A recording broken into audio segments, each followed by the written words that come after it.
Peace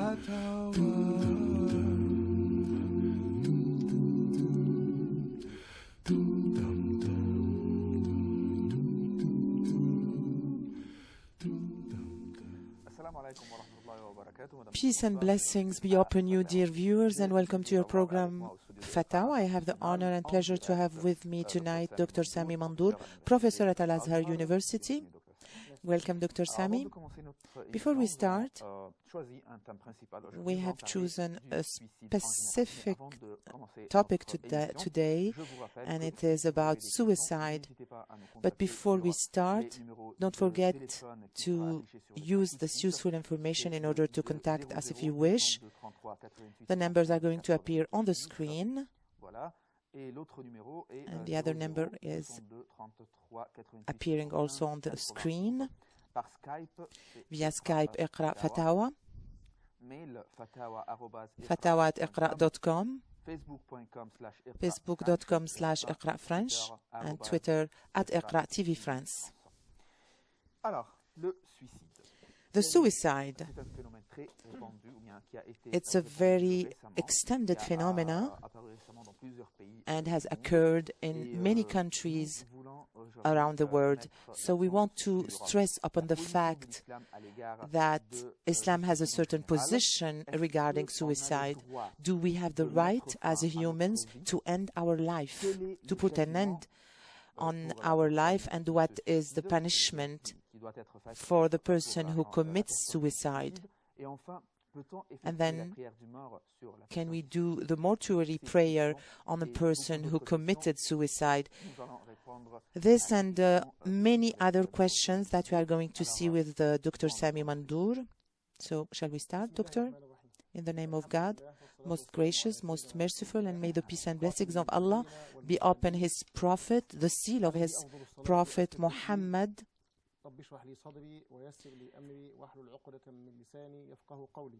O Allah, untie my tongue and make my speech easy.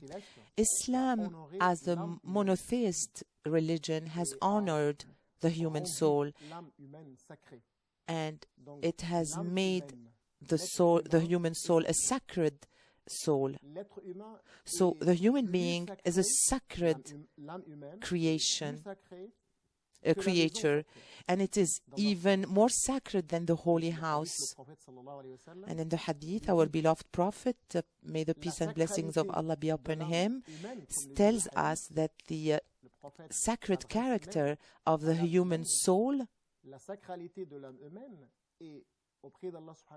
is in the sight of Allah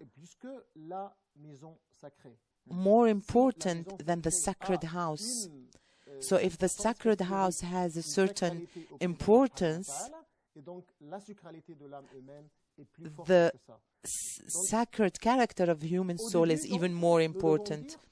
So to start talking about this phenomena, we need to start saying that the human soul is preserved, and Islam does the best it can in order to protect these 5 necessities, which are the soul, protection of the soul, the religion, the reason, the honor, and the goods, the assets of a person. So you have 5 things that Islam is protecting and preserving.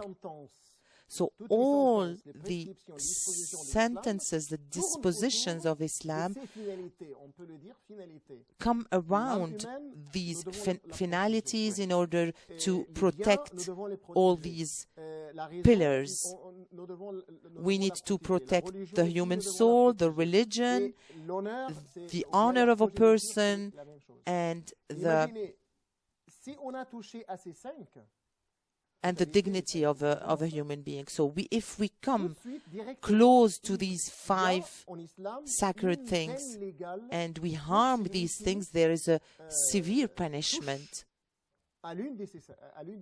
If any one of us is touching us or coming close in a harmful manner and affects these necessities. So the human soul is sacred, and nobody has the right to touch or to harm the human soul or the human body, because when we talk about the soul, we talk also about the body. So as a human being, and me as a human being, we don't have the right to affect this sacred necessity. So you have several chapters in the Quran talking about this.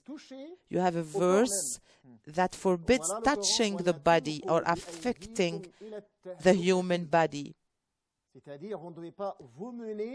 You cannot go into the path of perdition. You cannot harm yourself. You cannot do anything that will affect you.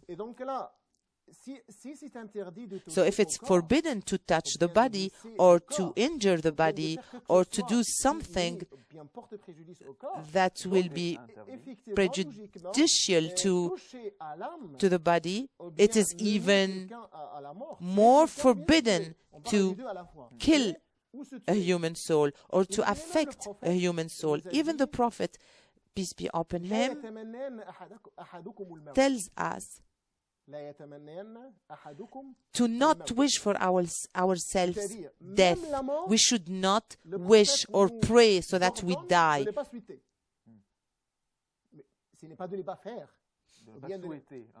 We cannot wish for our death, let alone committing suicide and ending our life. So even in very difficult times, in a very painful situation, we cannot ask God to take our soul because we are desperate. We cannot do that. This is what our beloved Prophet tells us. We can be affected by deception. We can be affected by a very harmful situation that we can no more bear. We cannot, even in these situations, we are not allowed to ask God to take our soul. And even if we are desperate, even if we are down, can we say such things? Can we pray so that God take us or take our soul? No, but we can do invocations and supplicate God Almighty so that He can help us overcome our painful situation. So this invocation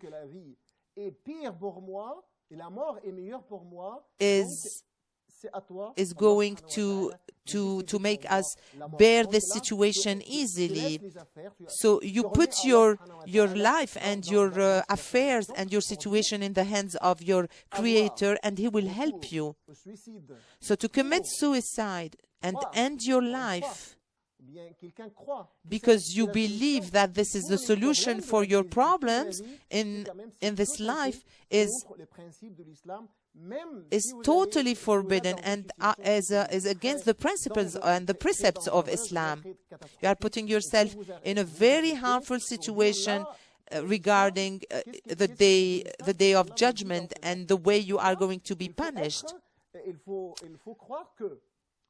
You really need to believe as a Muslim that one of the things that you need to do is to avoid being tempted by such evil actions.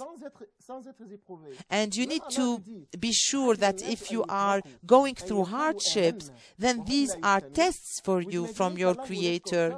You are not going to go through this life without being tested. You are a believer, so you need to believe also that these tests are a good thing for you, and you need to learn from the lessons through these tests. Because it's a test of patience, and the patience is half of the faith.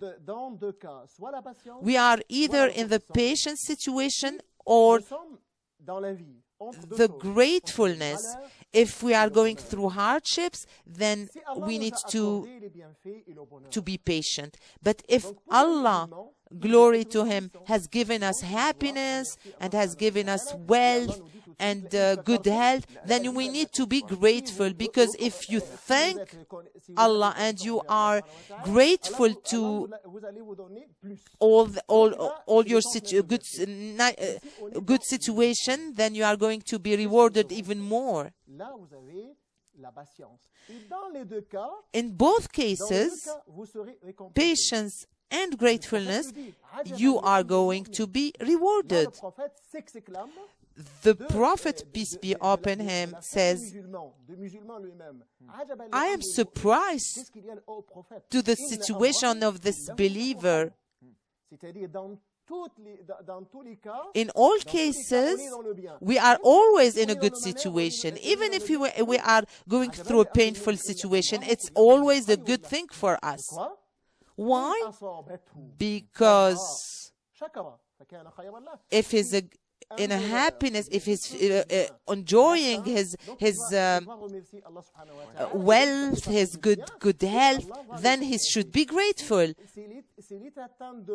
But if he's going through hardship and difficult situation,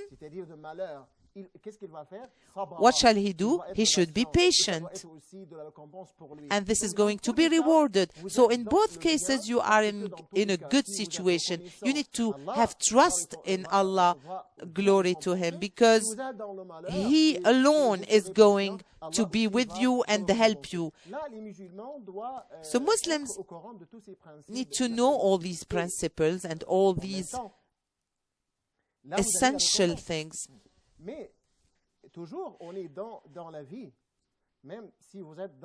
So in this life, let's say you are working in your workplace and you are accomplishing your work in a good manner, so you are going to be rewarded by your boss. But if you fail to fulfill a certain task, of course you are going to be punished. So it's the same, it's really the same case with Islam. If one of us dare touch his soul or other souls, in both cases, he's going to be punished. We're not talking about someone who kills someone else. Where we are talking now about suicide, for instance, as our topic for tonight stipulates. So if we decide to commit suicides, the Prophet tells us, in this case, don't kill yourselves. Don't kill yourself. So it's a clear interdiction, because Allah is going to wrap you with His mercy.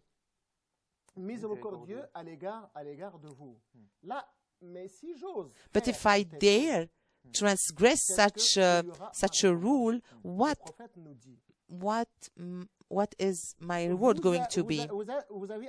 Or you have been choosing suicide through many means.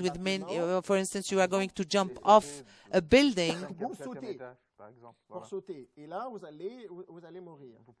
You are going to die, or you are going to hang yourself. Then any of these means that you have achieved suicide through is going to be your punishment in the day of judgment. This is the way you are going to be judged or punished with in the day of judgment. So this person who's going to jump off a mountain or off a building is going to face the same fate in the day of judgment. Those who take a knife and kill themselves with a knife are going to face the same punishment, type of punishment in the day of judgment. It's the same mean and way used, both for the suicide and for the punishment. If you're using poison, for instance, the hadith authenticated by Al-Bukhari, those who kill themselves with something are going to be punished with the same thing in the day of judgment. They are going to be tortured with the same thing, with the same mean. It's an hadith authenticated by Al-Bukhari. It's very important in this case to tell Muslims in particular and that it's not human to kill ourselves, because you are affecting and harming the human soul, and it's a sacred thing. Even if you are in a most difficult situation, we cannot put an end to our hand. Allah alone can decide when we are going to die. And we all are asked to seek solutions for our problems. And there's always a solution to anything. The fact that we don't have solutions is a weakness from our side, because as humans we need to have power, we need to have strength in order to face our problems. What is the punishment for the person who commits suicide?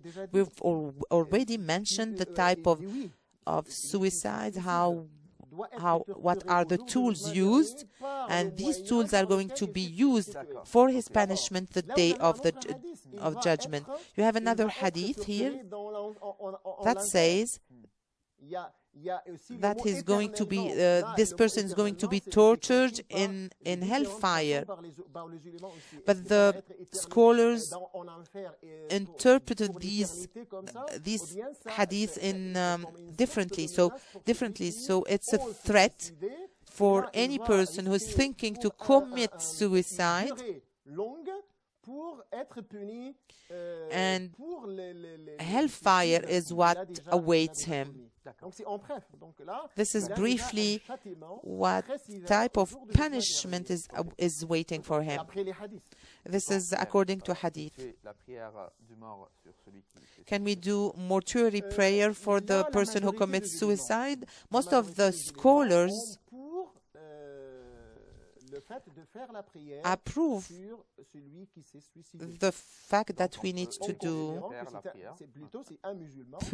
mortuary prayer for the person who commits suicide because he's a Muslim. Yes, he has committed a major sin. The person has committed a major sin, and he's going to be punished. But Allah knows best. The prayer is approved by most of the scholars.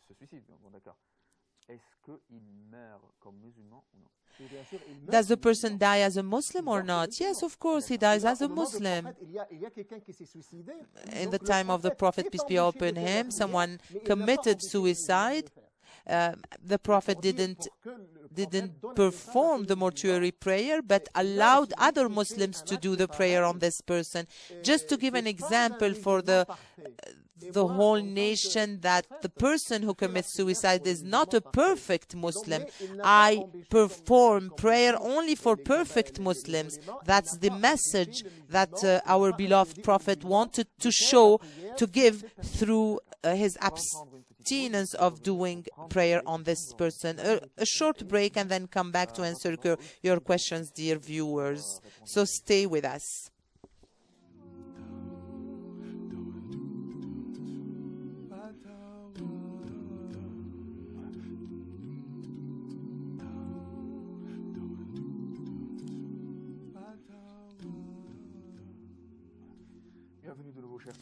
Welcome back, dear viewers. So before the break, we were talking about suicide as a whole and the punishment upon the person who commits suicide. Where will this person going to be buried? He has died as a Muslim, so nobody can say that this person was not a Muslim. He has, yes, indeed, committed a major sin, So we can perform mortuary prayer on this person. And normally, this person needs to be buried in a Muslim cemetery because he's a Muslim. And here appears the other question: can we seek forgiveness for this person? Yes, of course, it's permitted to do so.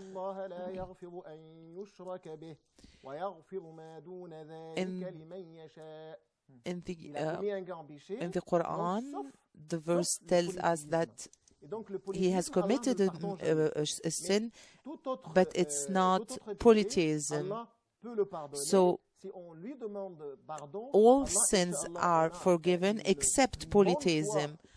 And we really trust in God, and we really trust in His mercy.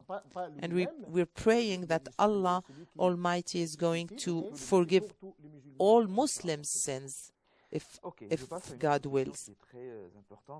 A very important question, but let me add a detail here, an element.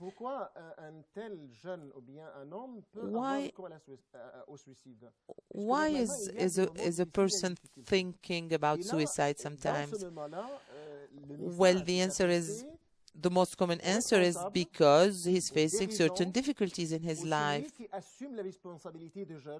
But the responsibility is upon the leaders, and the leaders need to ease the life of these young people in order to overcome their psychological problems and to ease the burden of it on their shoulders.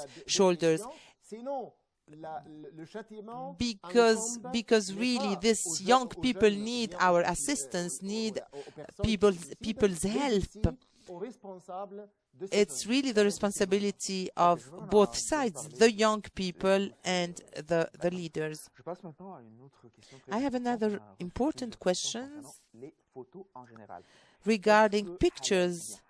Is it licit or illicit to put my daughter's pictures or my father's pictures on a wall or on my chair, for instance? A picture of my wife. Is it licit or illicit? If we talk about, generally speaking, when we talk about pictures, the scholars say that if in the picture there is nothing illicit or unlawful that appears, because as we all know, there are some pictures who really are subversive. So if you have a picture of your wife, you cannot put this picture in a room or in a room where everybody is sitting and watching, especially if she's wearing a dress that you alone is allowed to see. It's licit actually to take pictures, but you should not exaggerate in taking pictures. Yes, if I take my camera and capture a nice picture and do it and put it on my desk, for instance, is it licit or there's no harm doing this? But as I said, you should not exaggerate. If you take a picture of a nature, landscape, or anything like that, it's totally licit. Is it obligatory to speak Arabic in order to enter paradise? Is Allah Almighty punishing us if we don't learn Arabic? Yeah, it's if you are a Muslim, it depends. If the question is asked by a Muslim, it's rather interesting. If this Muslim is interested in learning Arabic, then yes, it's good for him. The Arabic language is a very important language, since it's the language of the Quran, because we have descended the Quran in the Arabic language. Even the tradition of our beloved Prophet is in Arabic. Even the Prophet tells us, I love Arabic language because I am an Arab. And the Prophet, peace be upon him, used to love Arabic, and our Quran is in Arabic language. Even the people of paradise talk Arabic. So generally speaking, Arabic language is very important for a Muslim in order to understand and comprehend the verses of the Quran. But is it obligatory? This is the question. To us, learning Arabic is not an obligation, but it's obligatory to memorize Al-Fatiha because it's necessary. It's essential as a chapter in order to perform prayers. And certain verses of the Quran in order to help me performing my prayers. Even if I perform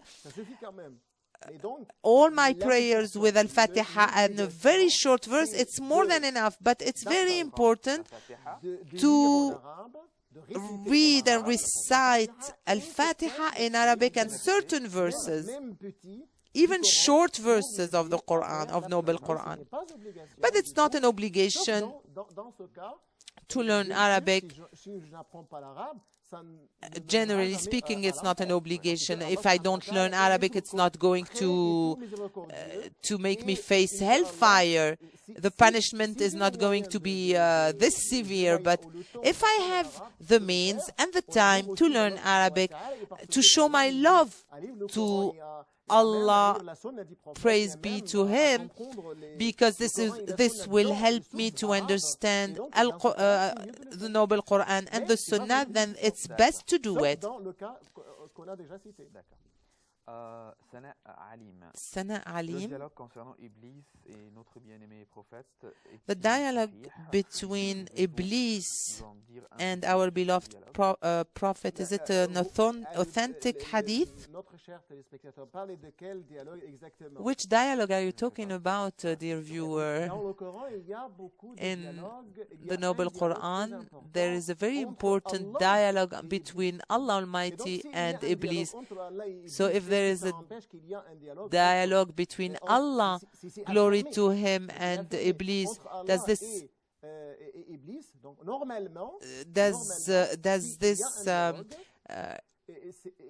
prevent the fact that it could have been authentic as a hadith? It's not really forbidden to believe in such hadith because there was a dialogue between Satan and Allah, and we know that in certain situations the Prophet, peace be upon him,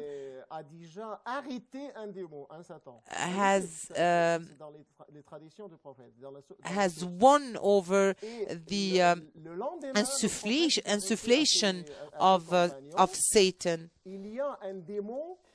And one day the Prophet, peace be upon him, told one of his companions, there is a devil that tried to come close to me, and I intend to stop him and to attach him to a column of the mosque in order for you to be able to see him the next day. And I remember the invocation of my brother Sulaiman.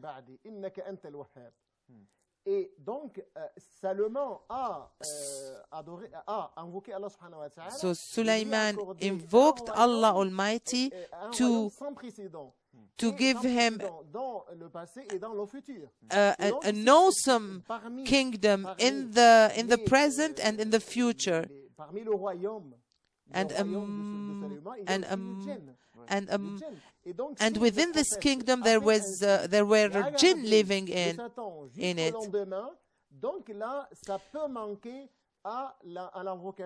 So Suleiman made this invocation, and that's why the Prophet, peace be upon him, made the same invocation. This is what I recall in this context.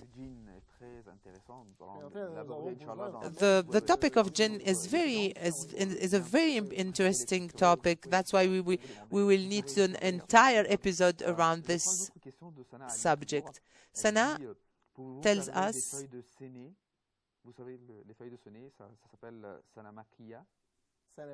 Can you talk to us about the Sana Makkiya? The leaves of Sana Makkiya?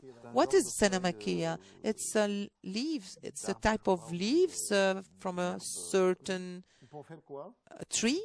To do what? If it's about, if these are herbs or trees, certain type of trees, if it's a for a medical and spiritual healing, this is certainly about a hadith that she has probably read regarding the medical benefits of these herbs.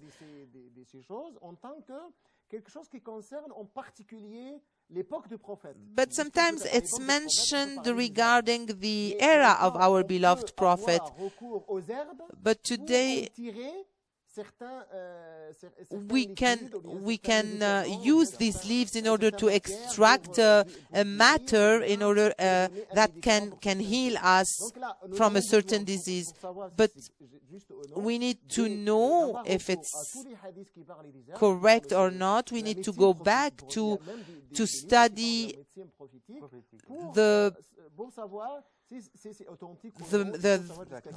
Islamic medicine.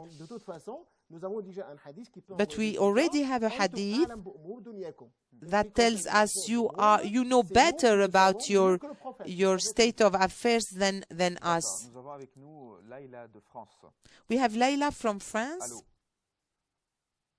Hello, Layla. Do we have Layla online?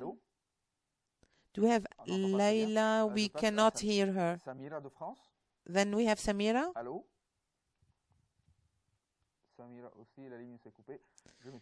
We've lost the caller. I apologize for both calls because we probably have a technical problem. But try to call us again, please. Muhammad has a question. How to pay the zakat for someone who works? Can we pay the zakat on the salary or on the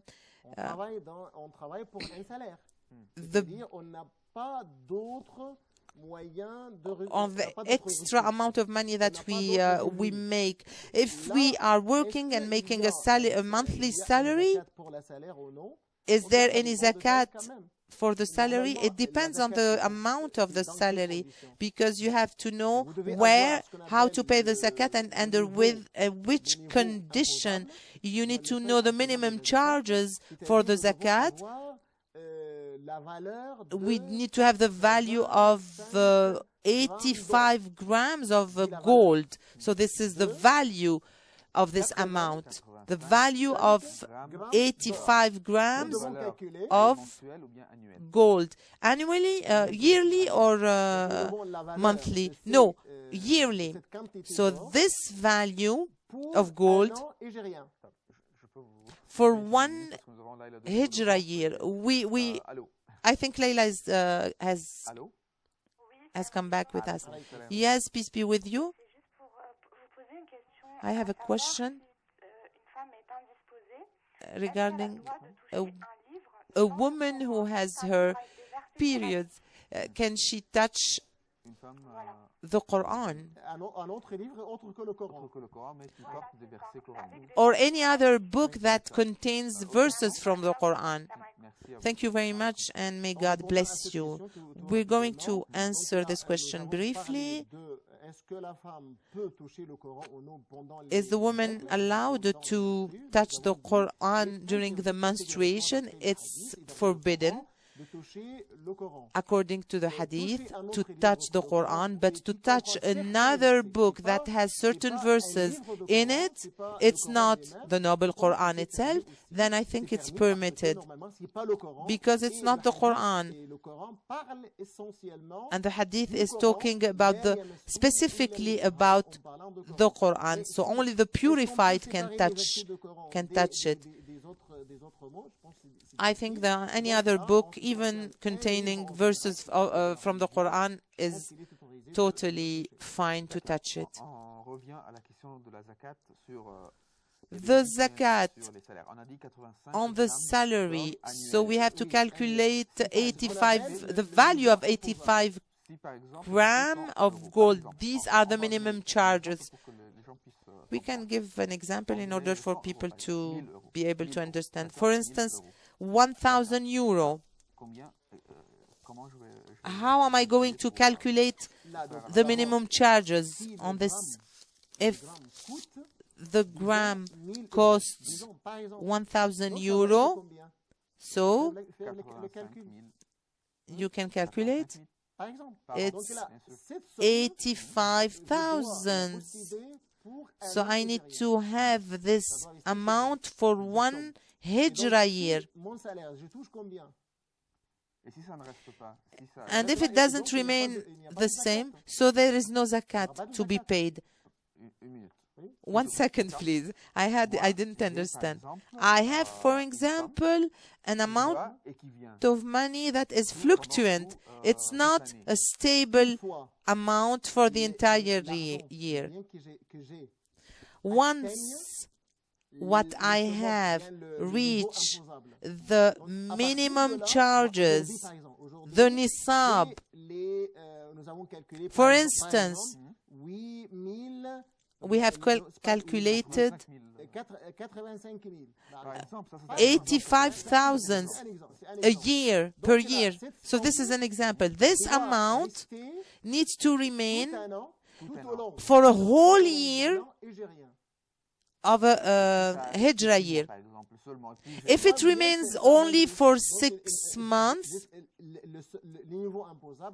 then the minimum charges are not applied here. But once I will have this amount, I need to start calculating the minimum charges upon it. And we need to extract and take off the debts, because if you have to pay certain debts, then it needs to be taken from this amount, and after a year I can start paying the zakat. So generally speaking, I earn this salary and I have some expenses per month. In this case, I don't need to pay the zakat. But if my salary is 1,000 euro and I am paying things with it, then I am not obliged to pay the zakat. But if I have another income, then yes. But do we only have the right of the zakat, or we have another right also to be paid? From Mali, we have a caller. I will ask my question, please. Yes, of course. Je viens d'entendre que le Cheikh dit que dans le paradis, la langue parlée c'est l'arabe. The Sheikh said that the language of the Noble Quran is Arabic, and the people in paradise are going to speak Arabic. This is what the Sheikh said.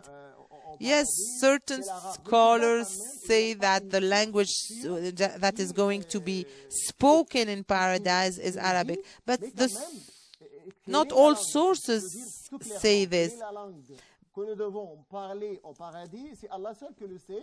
But the language that is going to be spoken, only Allah knows about it. But the language that is going to be spoken should be understood by everyone. Only Allah, glory to Him, knows about it. We say this because it's a hadith, but certain scholars approve of this hadith, but we really don't know with a certainty which is what is the language that is going to be spoken in paradise. Only Allah Almighty know about it.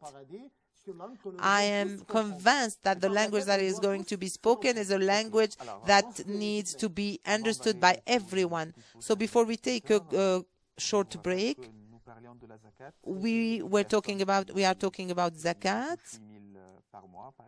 So a person who is earning 8,000 per month and is spending a certain amount, is she obliged to pay zakat?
Welcome back, dear viewers. We are broadcasting live from Iqraa studio, and we have your questions via mail and via telephone and Skype also, and Facebook, of course. We were talking about the zakat before the break, so there's always a but. Can you develop on the topic? You need to know the conditions under which you are going to pay the zakat. The first condition is that you need to possess the minimum charges. It's the value of 85 grams of gold. The day you have the amount to be paid, and then 1 year needs to pass, and then the stability of this amount of money, of the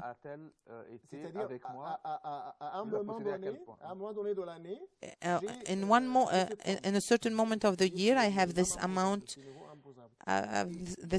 this minimum charges, and this amount needs to remain stable until the end of this year.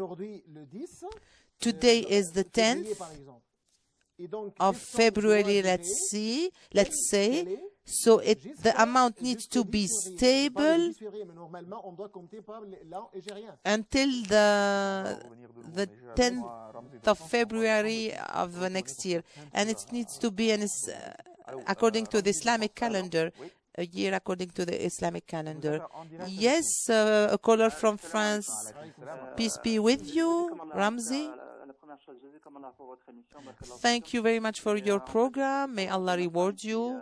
My wife doesn't wear the headscarf, and she's watching the program as we speak. What is she going to face during the day of judgment if she doesn't wear the headscarf? And what is the importance of the headscarf in our religion? May Allah reward you, and thank you for answering me. Thank you for your question. Yes, let's answer him immediately. The headscarf is an obligation among many other obligations in Islam. As a Muslim woman, according to our hadith of Asma, may Allah be pleased with her, if a woman reaches the puberty, and then they have to cover themselves. Once the puberty is reached by women, it's forbidden to unveil the head. Only the face and the hands are allowed to be shown. And we have a verse in the Quran also that command us to cover our head. Women need to cover their body, their head, except their face and their hands. A woman who disobeys this commandment is going to face the anger of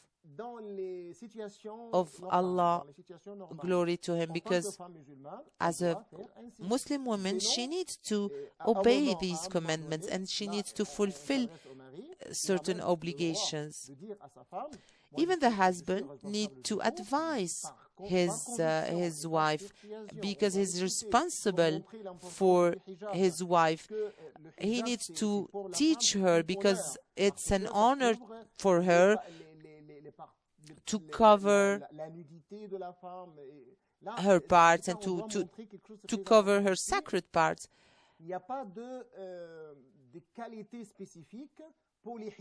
There's no specific type of hijab, but we give certain characteristics such as covering the body, covering the head, except the face and the hands. And the clothes need to be very loose. And nobody needs. We cannot wear clothes that show through.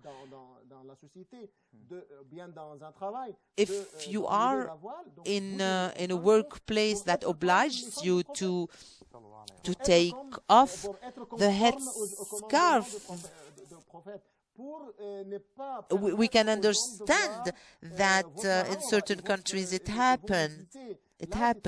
But you need, in general cases, generally speaking, you need to follow the wives and the wives of our beloved Prophet. We have Tawfiq from France. May Allah bless you, Sheikh. I have two short questions. One regarding prayers and one regarding Ramadan. Can I go ahead? Yes, of course, you may ask your question. Ramadan.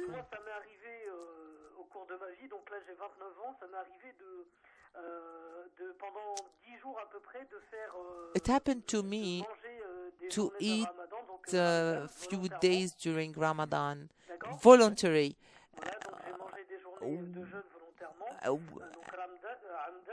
And intentionally.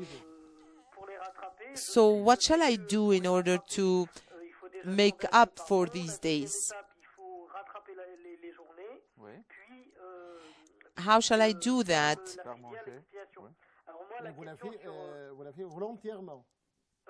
You have done it, you have eaten during these days intentionally. Yes.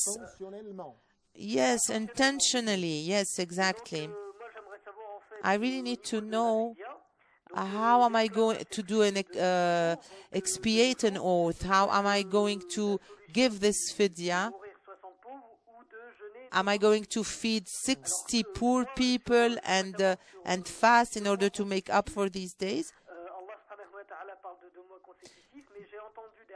I have heard certain scholars saying that we can fast for 2 months,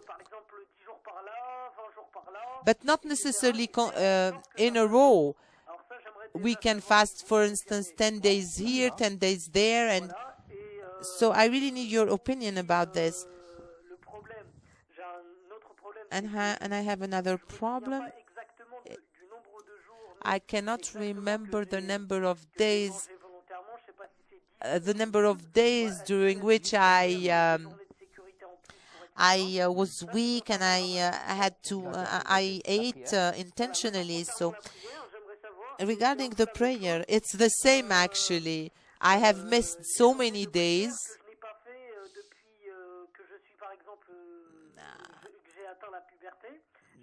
Since I reached puberty, what am I supposed to do in regards to prayers? Am I asked to make up for these days also, prayers that we haven't performed since many years? This is my first question. The second part of the question is regarding prayer is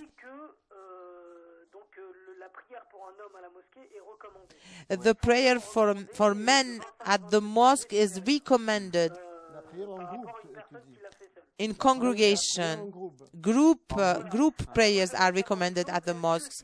I wanted to know something. If I perform the prayer with my mother and father, is it counted as a congregational prayer, even if it's not at the mosque?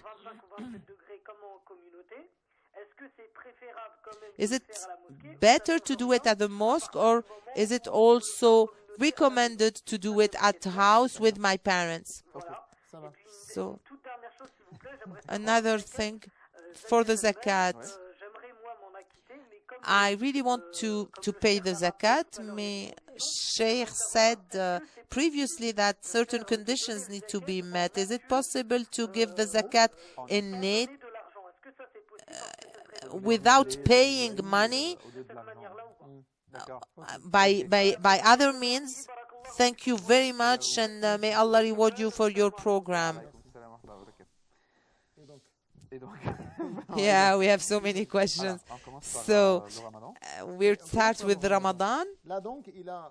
He has intentionally eaten certain days. We are not sure if it's 10, 11, or 12 days. So it's okay. I tell him it's okay. And be courageous and do 12, make up for 12 days, because you need to be closer to certainty. If we are not sure, if we are hesitating between 10 and 12 days, so it's better to go for the maximum, being certain. We're going to count for 12 days. In order to correct and rectify this mistake, the Noble Quran tells us that we need to do 3 things. To liberate a slave, this is not from our days, or fast for 2 months in a row, or feeding 60 persons. We will start fasting first. 2 months consecutively. Because if we interrupt these course, then we need to start again. But he said that he heard scholars saying that he can do 10 days here, 10 days there. No, the Quran is clear without any ambiguity. You need to do it consecutively. If it's difficult for him, if he's ill, if he cannot do that, or he is in a situation that doesn't allow him to do this, then there is another solution, which is feeding 60 poor people.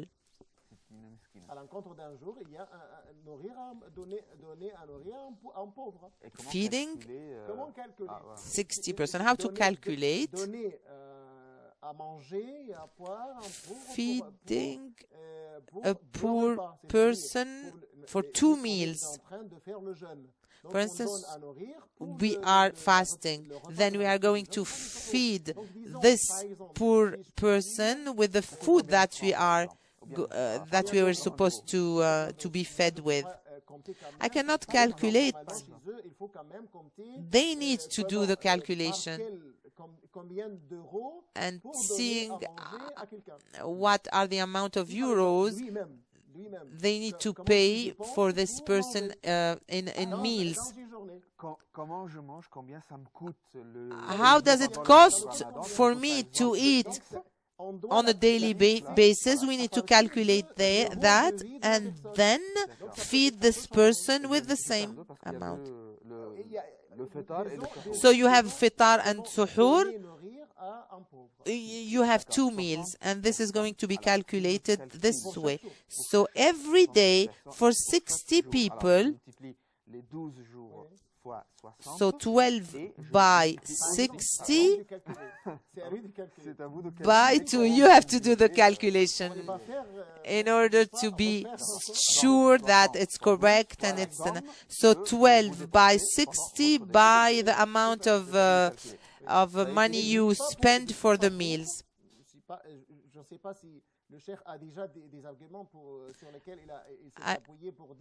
I don't know if the scholar he heard has certain proofs to say that he can fast here 10 days here and 10 days there, but what I can tell him is that 2 months need to be done consecutively, or choose the other solution in case he can't, and feed 60 people.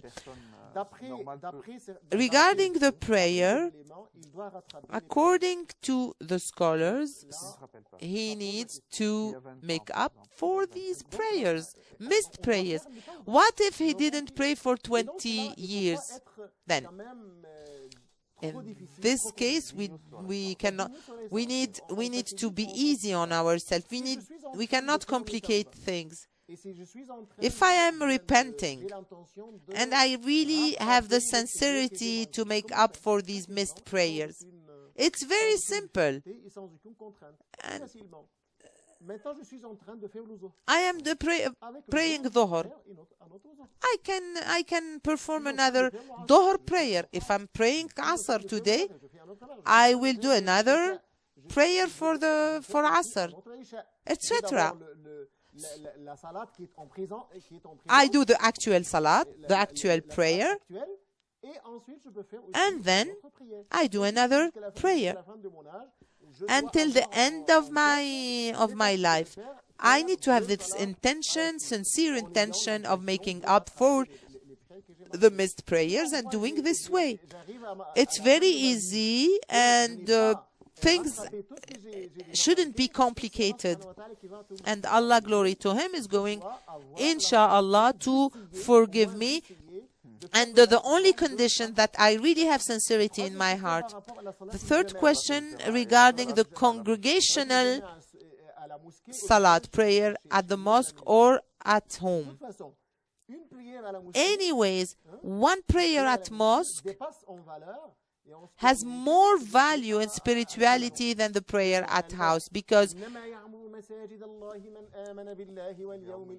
Allah tells us in the noble Quran that those who believe in Allah and in the Day of Judgment need to fill the mosques and to be present in the mosques.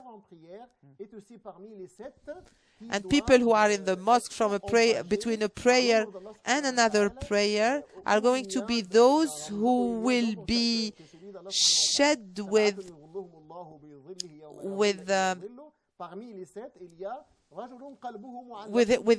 the shadow. Among these people are the person whose heart is attached to the mosque. Prayer at mosques are very important, and it's an obligation for Muslims who are able to do it, who have the physical capacity to do it. The congregational prayer equal 27 times a prayer at home. But is the congregational prayer at the mosque is the same than the one done at home? Of course not. The value is really bigger than that done at home, than the one done at home. But we cannot decide of this. It's Allah who will decide, who is deciding about the value. All we need to do is to do our best to go to the mosque, as long as I have the physical capacity to do it. Otherwise, I can do it wherever, because earth is a big mosque. So if I can do it at the mosque, then that's fine. But if I can't, then I can do it anywhere else, and asking always for the rewards of our Creator. As Zakat, we're going to take a short break and then come back. Stay tuned.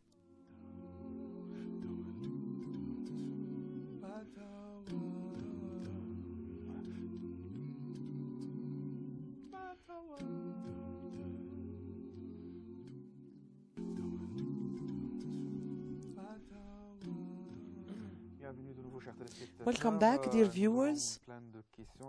We have plenty of questions. Samira, Pascal. But before, let's take Khidr from France. Yes. May Allah bless you. I have two questions, please. The first question is regarding what the Sheikh has just said regarding the head scarf. I know that it's an obligation, but I wanted to know regarding the situation in Europe, where sometimes it's really difficult for women to wear headscarf. And with all this xenophobia and all this these difficulties faced by women in their workplace, it's dangerous sometimes to really wear the headscarf. No, I'm not talking about niqab. I'm not the face veil. I'm talking about the headscarf. The other question is the benefits of dhikr, of invocation, and when we do invocation, recite the attributes and the names of Allah. Is it also beneficial to do that? Thank you very much. Let's start with Samira's question pertaining to the fact that she was pregnant during Ramadan, and she could not fast for 2 months, actually, for the first year and the year after. It's either we fast, as I mentioned, or we feed 60 poor people. If she fears for herself, and she And if she really fears for her children because she is breastfeeding, then in this case she can fast and she can feed a poor person. She needs to choose what is easier for her to do. Khidr, the headscarf, there is a threat. It's dangerous for women in Europe to wear headscarf. We need to differentiate between the rule of God and the fatwa. What we have said regarding the divine rule, I didn't say what type of veil or headscarf, but it's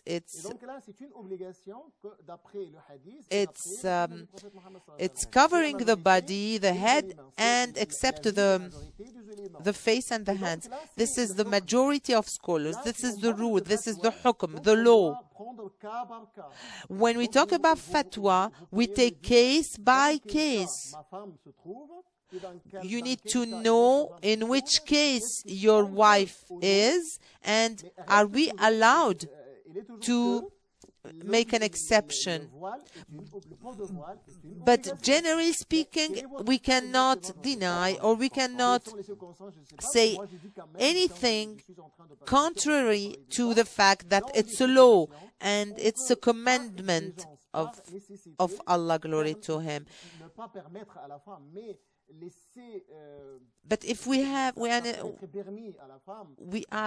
in a necessity, if it's really dangerous to wear it, then we can study this case, because in some societies such as France, in schools and in public institutions, we cannot. If a Muslim woman is working there, it's really a necessity for her to take off the headscarf.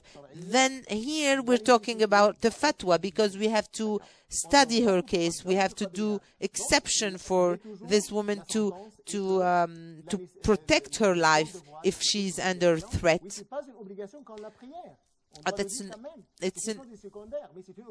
It's not an obligation. Headscarf is not as obligatory as the prayer, but it is still an obligation.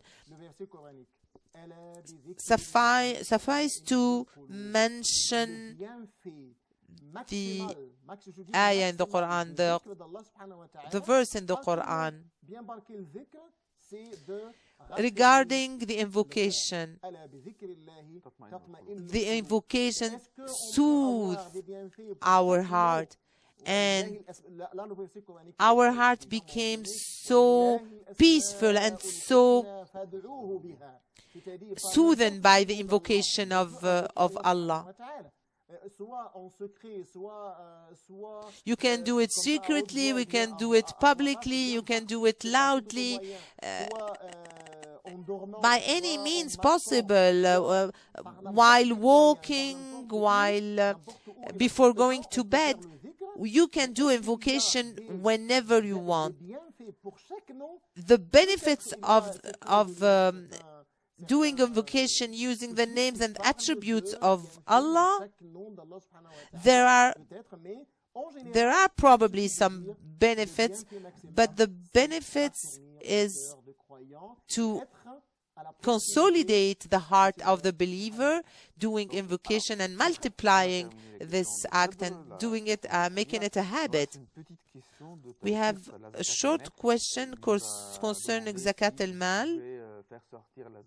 He's asking if we can pay the Zakat as nature, naturally, not necessarily by paying money or cash. There is a difference in opinions, but I personally would say that if I have money,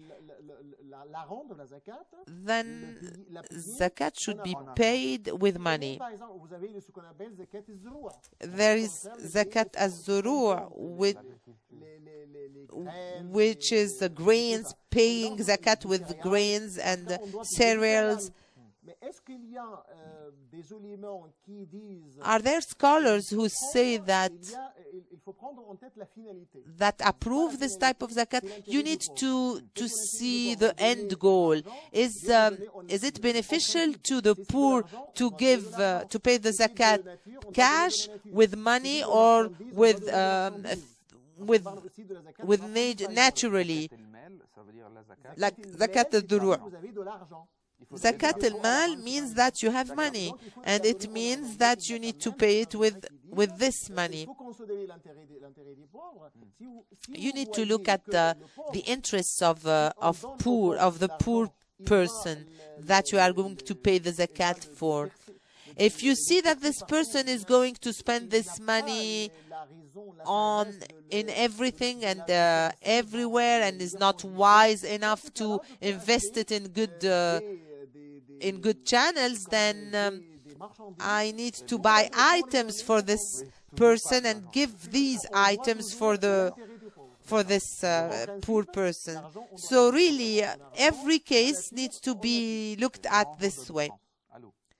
We have a caller from France. Hello? Huda from France. May Allah bless you. I wanted to ask you about house loans, and we contracted this bank loan in order to buy this house. We really wanted to know, because I know that interests, usury interests are a bad thing, are forbidden in Islam. Why did you take this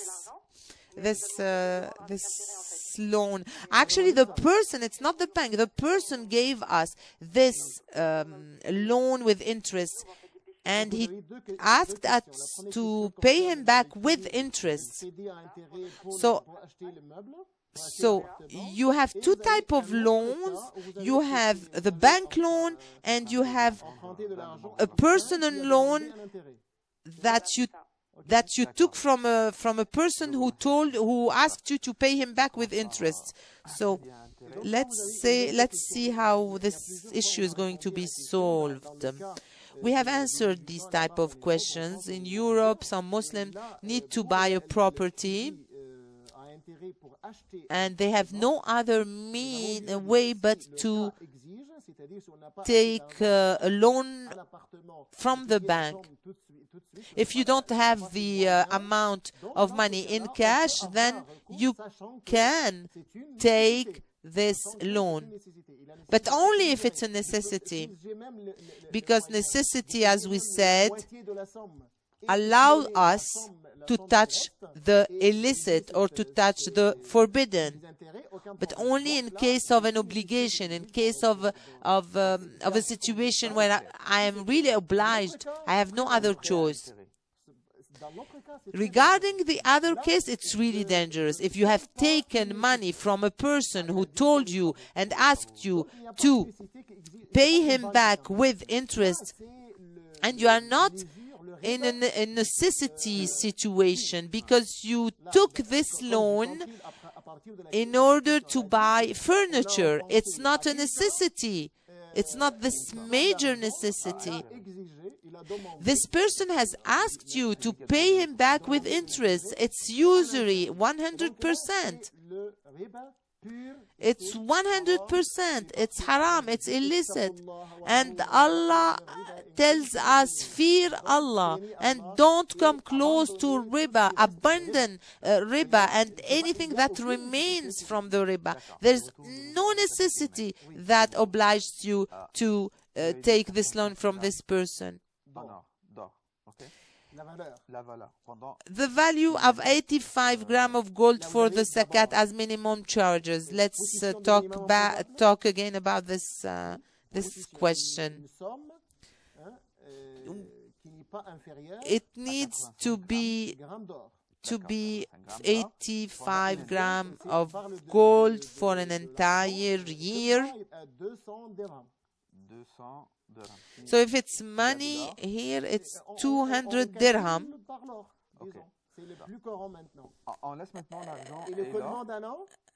After a year, and the stability of the amount needs to remain the same. Let's talk about the salary again. Incomes in general. Income. Let's talk about income. They need to be stable incomes. If we have a salary, we have a monthly salary, but we spend from this salary. We take a part of this salary and we spend it.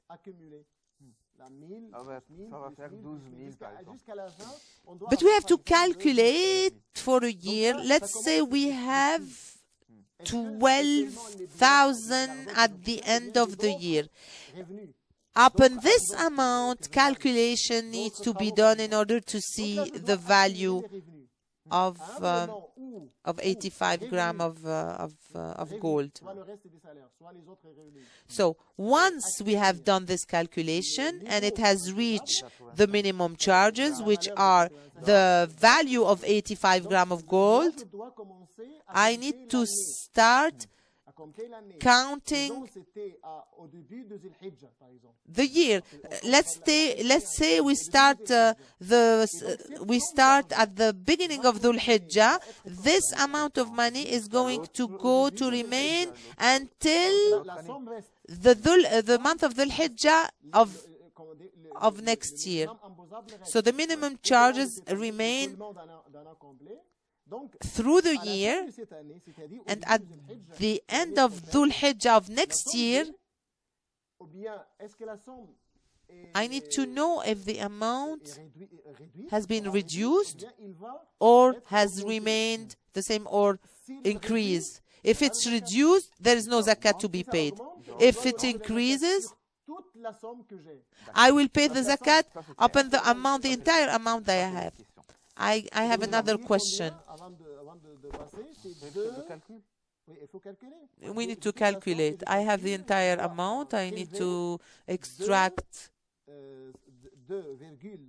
2.5%. I have to, the zakat need to be calculated as after extracting or taking off 2.5 of the entire amount that I have, that has remained for an entire stable year. It can increase, but it cannot be reduced. If it is reduced, then there is no zakat to be paid. And the amount needs to be calculated and remains stable for an entire Islamic year. Another question. If I didn't pay the zakat since several years, I had the intention to do it, but I didn't do it. I didn't know how to calculate it. Now I know how to calculate it, but I am not sure about the amount that I used to have since the past years. I need to do my best in order to calculate. If I have a big amount and I can really not calculate, then you can need to pay more. If it's a big sum, if it's a big amount, I cannot. You can divide it. This year you need, for instance, this year you need to pay the zakat, but you have debt to be paid also. This year I gave 10, For instance, and for the last year I need to give 10 also, then the total amount is 20. What we need to do is to pay for this year, and then according to my financial possibility, I can pay later. But you need to do it as quickly as possible.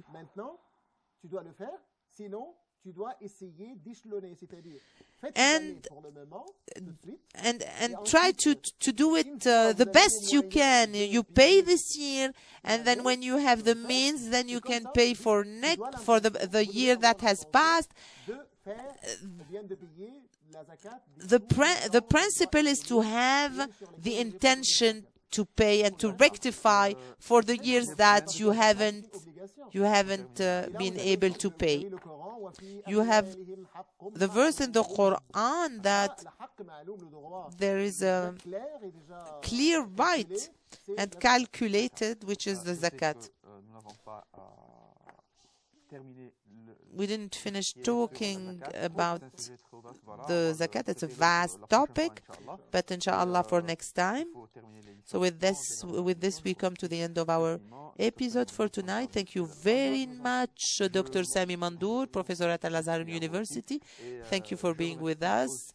I thank our dear viewers. We'll meet you very soon. May God bless you.